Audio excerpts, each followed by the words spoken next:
এই মাসুদ ভাই স্যার এটি কি হইলে তুমি তরিকারি লিলে কে এখনো কোর্সেন করতেছাও না কোশ্চিন করার মতো ঘটনা ঘটলি পরে তো কোশ্চিন করাই লাগবে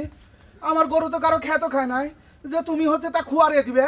তুই এই বিলে শুরু করছো কা কি সুদের কিস্তি ভাই পড়ছে নাকি খবর তো কিছু রাখবো না সবসময় তো ধান দায় থাকিস কুসুমের সাথে গপ্প করার আজ তো দেখলাম কুসুমের ভাইয়ের সাথে গপ্প মারতিস এই সামরাই ফালতু কথা কবিতা গায়ের দড়ি হাতে করে কি গবেষণা শুরু করলে আমার গায়ে দাও বাড়ির বাছুর ধরা আছে দোয়ানি লাগবি আহা গায়ে দোয়ে দুধ খাবে না তোমার দুধ ভাত খাওয়া ছুটেছি এই মুহূর্তে তোমার গায়ে গরু কোরক করা হচ্ছে এই সম্রাট ঠেলা দে কখবি মানে কি ডাকক করবি আমার গায়ে কখবি কি কামে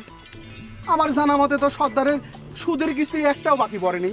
সুদের কিস্তির চাইতে তুমি বড় ঘটনা ঘটা ফেলাইছাও তুমি তো ঋণের আসল শর্তই ভঙ্গ করেছাও কে তুমি জানো না সর্দারের কাছ থেকে টাকা ধার নিয়ে সুদ নিয়ে গায়ে গরু কিনে নিষেধ তুমি জানো না গাই গরু তো হ্যাঁ কি ডাক আছে তোমার যে আমি সর্দারের টেকায় গাই গরু কিনেছি তুমি না করলে পারে কি মনে করো যে সত্যি গোপন থাকবি তাই না তুমি গায়ে গরু কিনে তো একটা অন্যায় করিছাবি দ্বিতীয় অন্যায় করিছাও কি এই আসল সত্যিটা তুমি গোপন রাখে সম্রাট খারাপ হয়েছে কিসের জন্য ঠেলাতে চল খবরদার আমার গাই গরু নিয়ে যাওয়ার চেষ্টা করবো না কয়ে দিলাম কেরে আমার গরু কি একটা আর কি ডাক আছে তোরে যে সর্দারের টেকায় আমি গাই গরু কিনেছি সর্দারের টেকা ছাড়া কি আমি গাই গরু কিনতে পারি না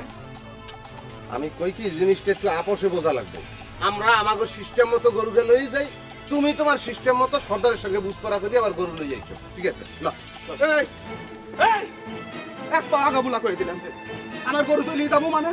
এ কি তুই সুন্দরী পাইছিস শালারা লীল কর হয়েছাও লীল কর সাহেব হয়েছাও শালারা এটা আমার গরুতে এই খবরদার সাবধানে কথা বল যদি লড়ে এসেছে খালি মাথাটা দুধের ফাটা কেন ফেলা দু না খবরদার মাসুদকে গায়ে দেওয়ার চেষ্টা করো খবরদার গরু ছাড়িয়ে দাও